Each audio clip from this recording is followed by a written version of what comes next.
Hello everyone, my name is Brigitte Hoke, and I'm here to present to you my strategic business plan on the return of events and live music in 2021 with a focus on California. Allow me to give a brief introduction about myself. My name is Brigitte, which, as frustrating as it is to introduce my name over the volume of a concert, I'm still extremely passionate about live music. Ever since seeing my first concert at the age of 9, I've attended shows nonstop. I've seen thousands of artists in hundreds of venues around the world. I also have 3 years of professional experience in the Bay Area events entertainment industry. This includes event marketing, production, content creation, and more.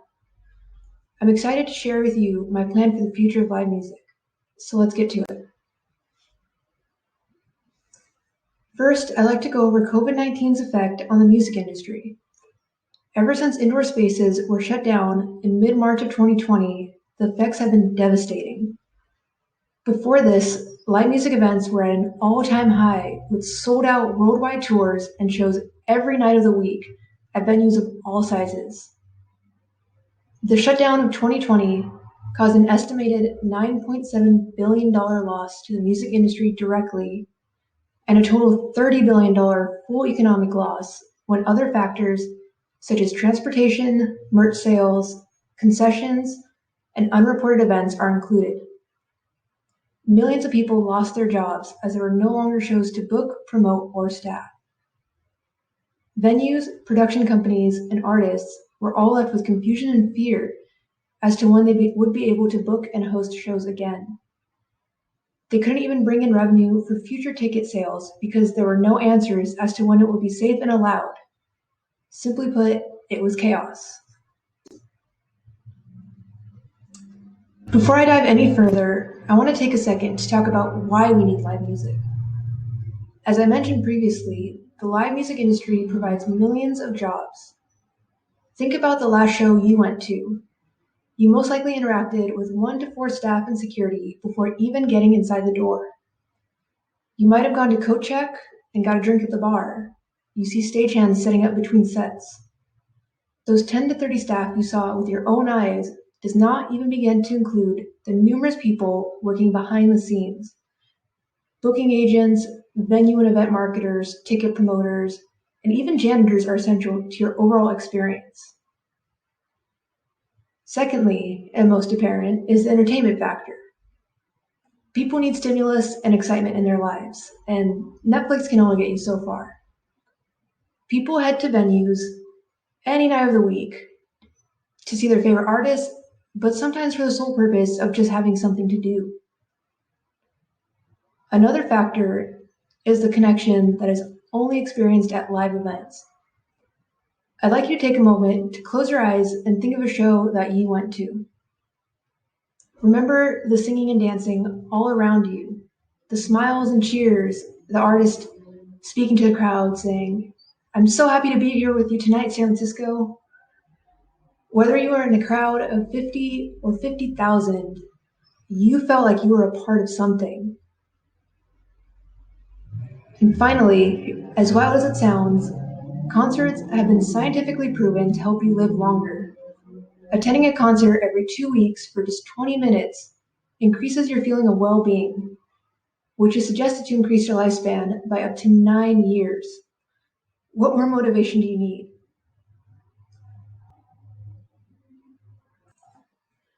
In order to keep from presenting my own biases and to get a clear understanding of people's views on returning to attend live shows, I created and administered an 11-question survey. I'm happy to share that I received a total of 800 responses.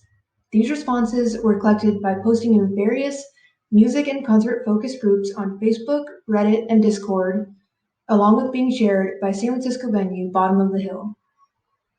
Here you can see 2 questions that I asked for standard demographics purposes.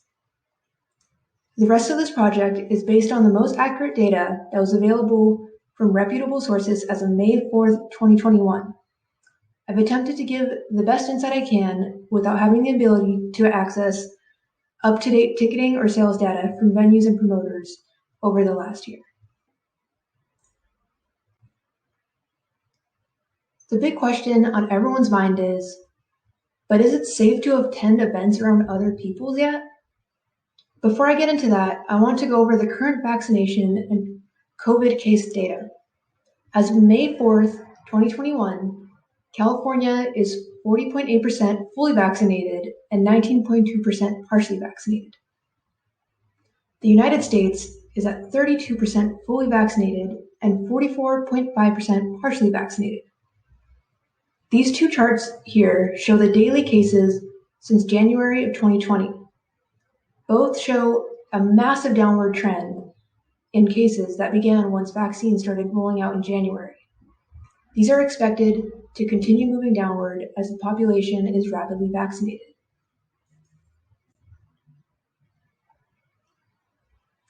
Now, to get onto the question of, is it safe? While nothing can be said with 100% certainty at this time, we can look at how other locations around the world have been affected by opening their economies back up.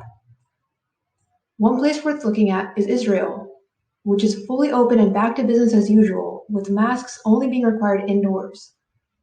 With just 55% of their population fully vaccinated, their cases have dropped from around 10,000 a day to just 140, and it's rapidly decreasing.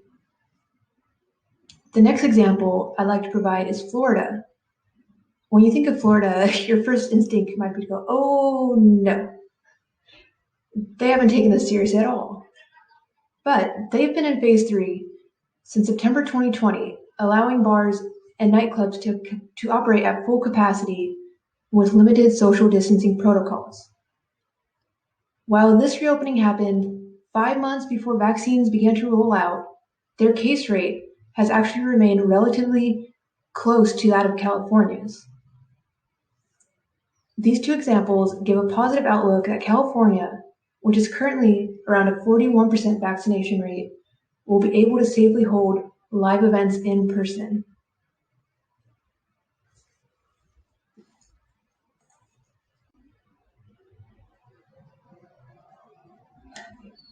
Currently, California is expected to fully reopen on June 15th for all industries, as long as case rates and hospitalizations have stabilized. Now, this doesn't mean that we get to just go out and rip our masks off. Common sense risk reduction measures, such as masking, will still be required. Indoor events will be allowed a capacity of up to 5,000 people through October 1st. This capacity could be increased if all attendees are verified as vaccinated or tested negative.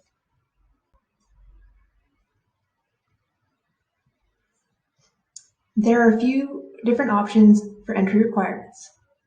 The legality of requiring proof of vaccinations for an event as the sole option is not entirely clear yet. Requesting medical records could be determined a violation of ADA. Therefore, events will need to allow at least one alternate option alongside that of proof of vaccination. The good news is, people are excited to get back to live events in person, as you can see by the survey results. 41.6% said they would attend once they are vaccinated, regardless of national rates.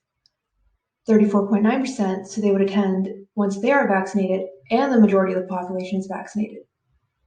With California already nearing 50% vaccinated at the start of May, the majority of people should soon be down to begin attending events soon. However, even though venues and event spaces will be allowed to operate at full capacity, people will need time to adjust.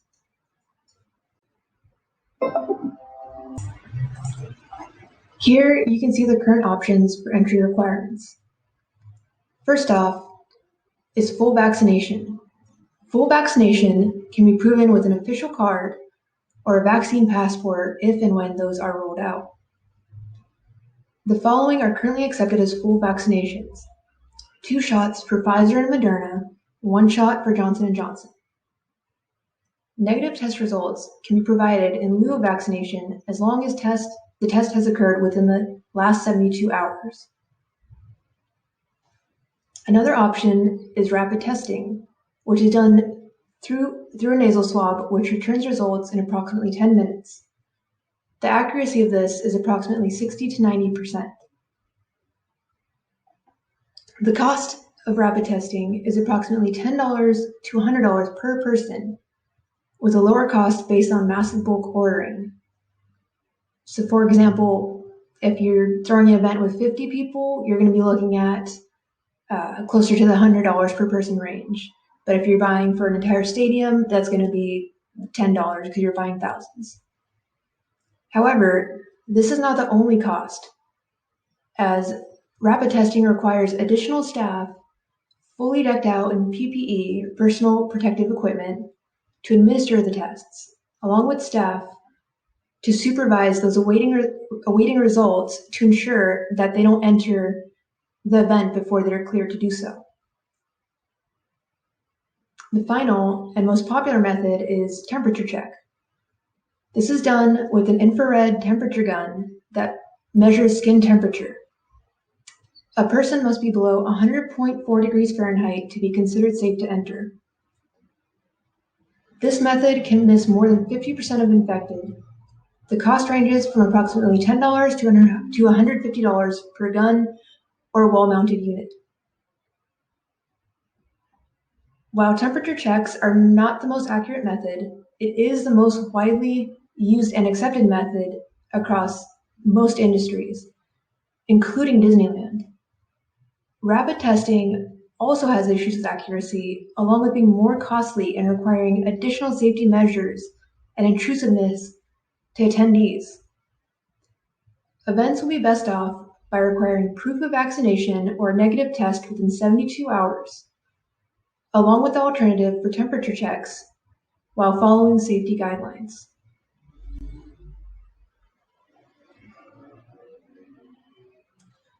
In this section, I will elaborate on safety precautions. One survey responder made a good point in that it's up to those attending shows to decide whether they feel safe or not. If people don't want to go out and be at shows, they won't. But those who do, it is crucial that events and venues create trust with attendees by truly enforcing guidelines and general common sense safety practices. This includes having clear and concise information available before and at the events. Any space that slacks on enforcing safety, such as staff not properly wearing masks or allowing people to wander outside of their established areas, will cause discomfort among attendees.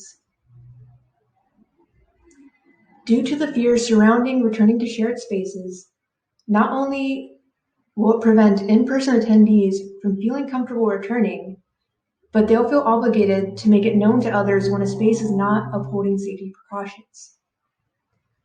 California has been extra cautious this entire time, more so than most other states, and they can easily enforce restrictions again if certain industries are proving problematic.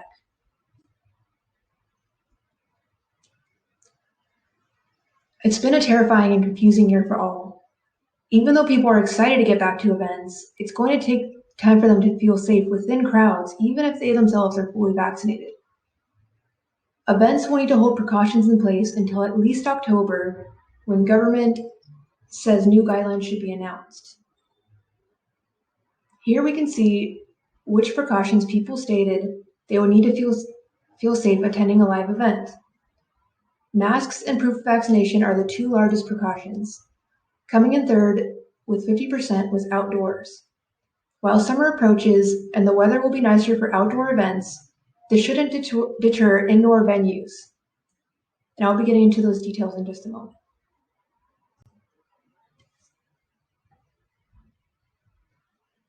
Masks have and continue to be the main safety requirement worldwide for the foreseeable future.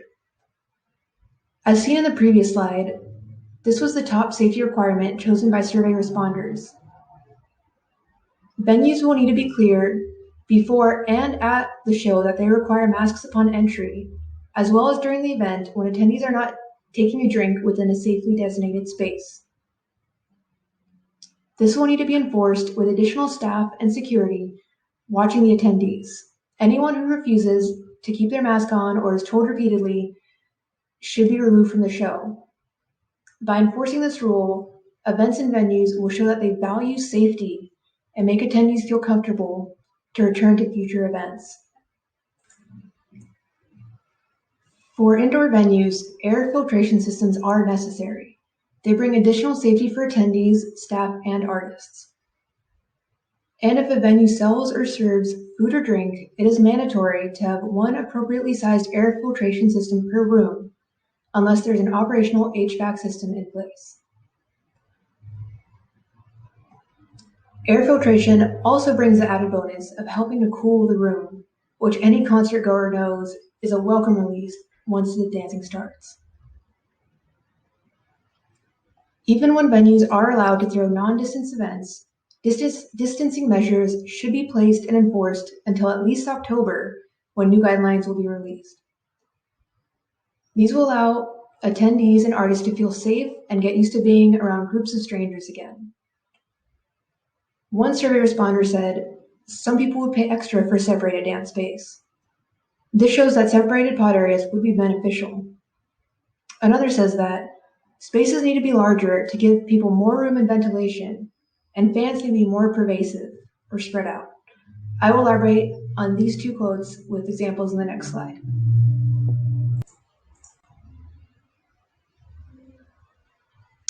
The following are two example setups for events, both indoor and outdoor, though the air purifiers only apply to indoor. The first setup shows sections separated by vaccination status. Only fully vaccinated will be allowed in the front section.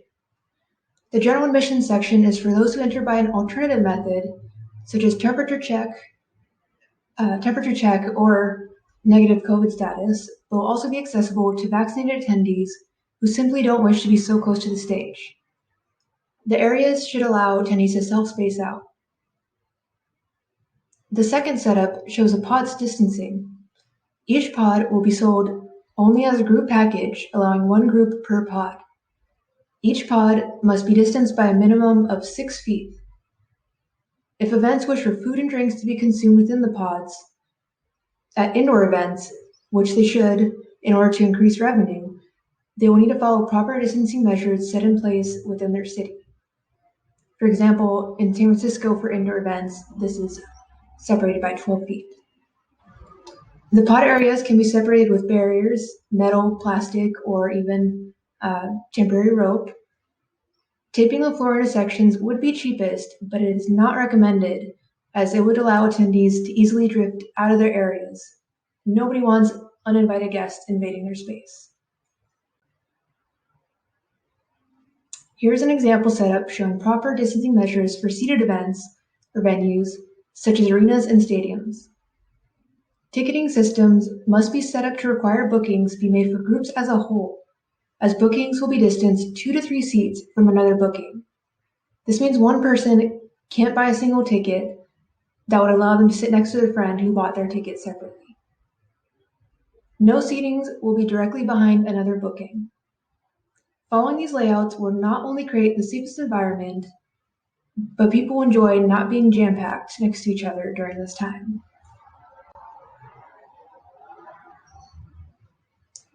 Ordering a drink over the volume of a live show is tough enough even before masks, and it causes attendees and staff to come close face-to-face contact. The new standard for customer-facing positions is a plastic divider shield. Large and outdoor venues, which have multiple bartenders with POS, point of sale, systems lined up, will require a shield between each. For small to medium-sized venues, which generally have bartenders running up and down taking drink orders, they will need to evaluate their space to come up with a safe and practical setup. Full-length plastic barrier coverage could be very costly for a small space, and as seen with coffee shops, is not needed other than where people come face-to-face.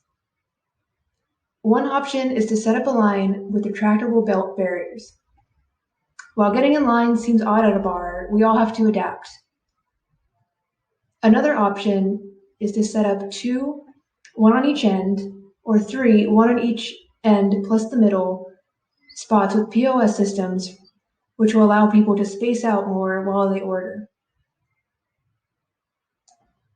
POS systems will need a separate or turnable screen for customers to make their choice on, and there must be hand sanitizer placed next to each system. Another option is to have a QR code that people will scan to be taken to an ordering screen. Here, they will be able to order and pay on their own phone. The drink will then be able to be picked up by the attendee, or if a proper POS system is in place, can be delivered directly to them.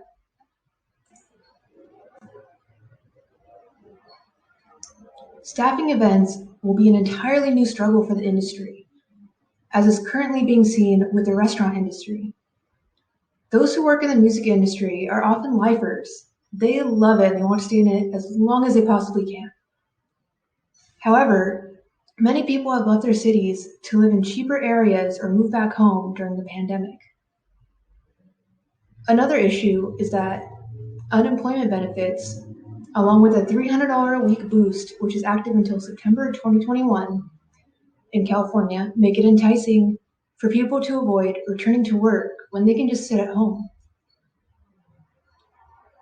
Employers will need to adjust to make it more enticing for people to give up their unemployment and government medical insurance in order to go back to work, especially for customer-facing positions such as ticket takers and bartenders. Wages will need to be increased, especially if medical insurance is not a viable option to offer. The restaurant industry has had to get creative by offering incentives. These incentives include offers such as signing bonuses after 60 to 90 days of employment and referral bonuses to get people to encourage their friends and connections to apply for jobs as well. Hopefully things won't get as desperate as one like McDonald's in Florida did when they began offering $50 just so people would show up for an interview.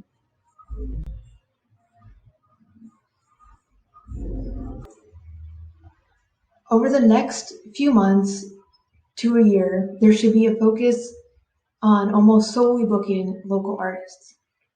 From a safety perspective, this will reduce the risk caused by travel, especially as new strains of the virus emerge.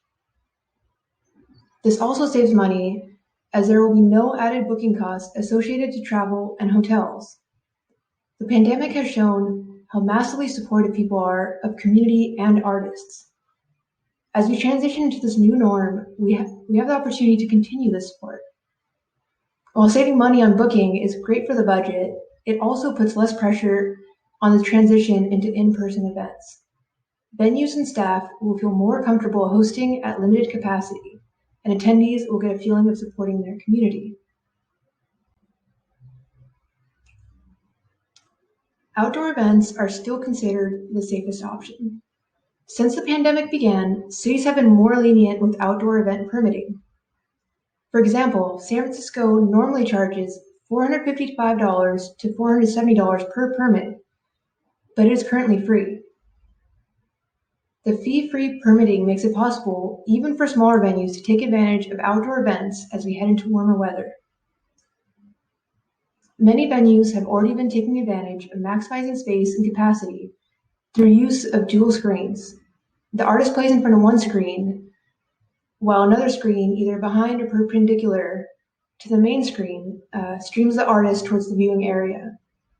The setup for these events have so far been distance pods, either with table setups or as drive-ins.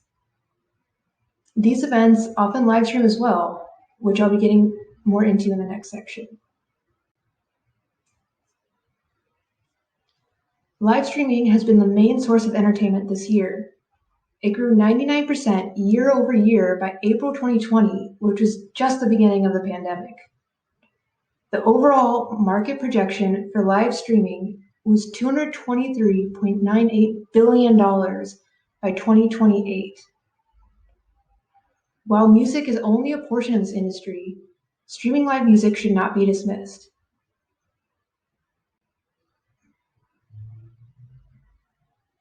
For one, as stated previously, people will be scared to go into the real world for quite some time. By streaming your events as they're happening, you will be able to show that proper precautions are being taken and people are having a great time at your event. Streaming regularly helps boost your viewer base and followers. This will be beneficial to keep your venue or show production company in the minds of people, not only to promote attending your events, but in the event of another shutdown or pandemic, you will have a built-up viewer base that will make you more valuable to livestream sponsorship. As things begin to return to a new sort of normal, and events are able to safely run at higher capacities, venues should limit their streams to 2 to 3 songs. This will keep the in-person experience special, but allow you to continue growing views and interactions online. However, there's also further potential for sponsorship, especially with sold-out events.